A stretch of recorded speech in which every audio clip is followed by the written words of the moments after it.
How to paint a motorcycle. Custom motorcycle paint jobs are a great way to give your bike a unique look. Do it yourself and you can cut down on labor costs while having more control over the personal touches that you want to add. Furthermore, it can be a lot of fun to paint a motorcycle if you are a motorcycle enthusiast. This article will explain both how to prepare and paint your bike, and also how to protect the area in which you're working from paint damage. Creating a paint booth. Choose a large area where you can make a mess. Though you'll take steps to protect this area, don't create the paint booth somewhere where an errant paint stain will be a big problem. A garage or storage area would be your best options. Protect the walls with plastic sheets.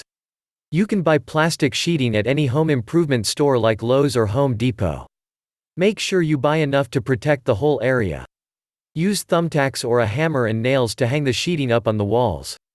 Use masking tape to secure the bottom of the sheet to the floor. This will prevent the sheets from billowing out and allowing paint to stain the wall. Set up a variable speed, oscillating fan.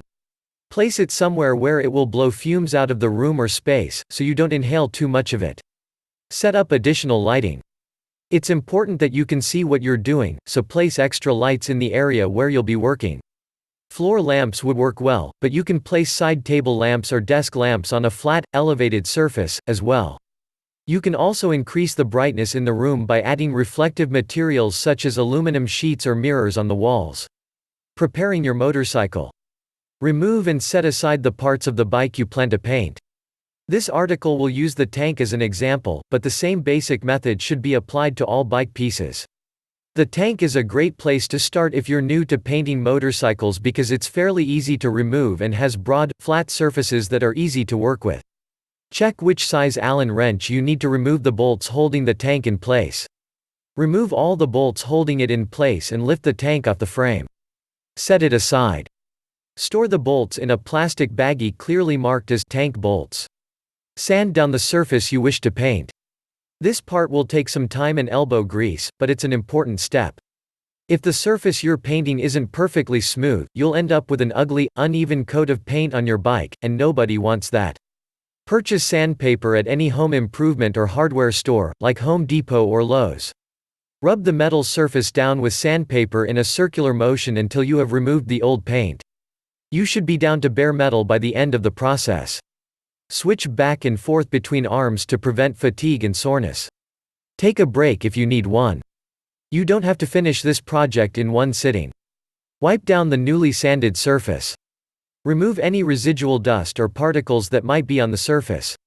You want to be working with a clean canvas. Smooth a layer of body filler over the newly sanded surface.